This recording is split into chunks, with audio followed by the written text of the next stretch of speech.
ಮಳೆ ಬಂದರೂ ಬೆಂಗಳೂರಿನಲ್ಲಿ ಒಂದು ಸಮಸ್ಯೆ ಬರೆದಿದ್ರು ಒಂದು ಸಮಸ್ಯೆ. ಈಗಾಗಲೇ ಹಲವಾರು ವಿಚಾರಗಳಿಗೆ ಬೆಂಗಳೂರು ನಗರ ಕುಖ್ಯಾತಿಯನ್ನು ಪಡೆದುಕೊಂಡಿದೆ. ಮಳೆ ಬಂದರೆ ಅಪಾರ ಕಂಡಲ್ಲಿ ನೀರು ನಿಂತು ಇಲ್ಲಿನ ಅವ್ಯವಸ್ಥೆ ಬಟಾಬೈಲಾಗುತ್ತೆ. ಮತ್ತೊಂದು ಕಡೆ ಟ್ರಾಫಿಕ್ನಿಂದ ಕುಖ್ಯಾತಿಯನ್ನು ಪಡೆದುಕೊಂಡಿದೆ.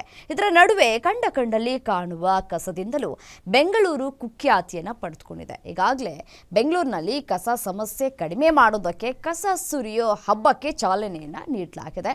ಆದರೂ ಕೂಡ ಜನರು ಕಂಡಲ್ಲಿ ಕಸವನ್ನು ಎಸೆಯೋದನ್ನು ಮಾತ್ರ ಬಿಟ್ಟಿಲ್ಲ. ಇದರ ನಡುವೆ ಬೆಂಗಳೂರಿಗೆ ಈ ಶೇಮ್ ಆಗುವಂತಹ ವರದಿಯೊಂದು ಬಯಲಾಗಿದೆ. ಕೊಳಕು ನಗರಗಳ ಪಟ್ಟಿಯಲ್ಲಿ ಬೆಂಗಳೂರು ಕೂಡ ಸೇರಿಕೊಂಡಿದೆ. ಭಾರತದ ಟಾಪ್ 10 ಕೊಳಕು ನಗರಗಳ ಪಟ್ಟಿಯಲ್ಲಿ ಬೆಂಗಳೂರು 5ನೇ ಸ್ಥಾನವನ್ನು ಪಡೆದುಕೊಂಡಿದೆ. ಕೇಂದ್ರ ಸರ್ಕಾರದ ಸ್ವಚ್ಛ ಸರ್ವೇಕ್ಷಣಾ ವರದಿಯಲ್ಲಿ ಈ ಅಂಶ ಬಟಾಬೈಲಾಗಿದೆ. ಈ ಹಿಂದೆ ಗಲೀಜು ನಗರಗಳ ಪಟ್ಟಿಯಲ್ಲಿ ಬೆಂಗಳೂರು ಕಾಣಿಸ್ತಾ ಇರಲಿಲ್ಲ.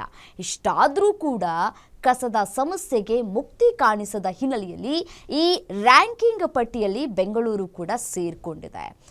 ಟಾಪ್ 10 ಕೊಳಕು ನಗರಗಳು ಯಾವ್ಯಾವುದು ಅಂತ ಹೇಳಿ ನಾವು ನೋಡ್ತಾ ಹೋಗೋದಾದರೆ ನೋಡಿ, ಮೊದಲಿಗೆ ಮಧುರೈ ಇದೆ.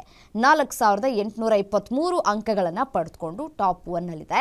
ಲುಧಿಯಾನ 5272 ಅಂಕಗಳು. ಚೆನ್ನೈ 6822 ಅಂಕಗಳನ್ನು ಪಡೆದುಕೊಂಡ್ರೆ ರಾಂಚಿ 6835 ಅಂಕಗಳನ್ನು ಪಡೆಯೋದ್ರಲ್ಲಿ ಯಶಸ್ವಿಯನ್ನು ಕಂಡಿದೆ. ನೋಡಿ, ಬೆಂಗಳೂರನ್ನು ನಾವು ಗಮನಿಸ್ತಾ ಹೋಗೋದಾದರೆ 6842 ಅಂಕಗಳು.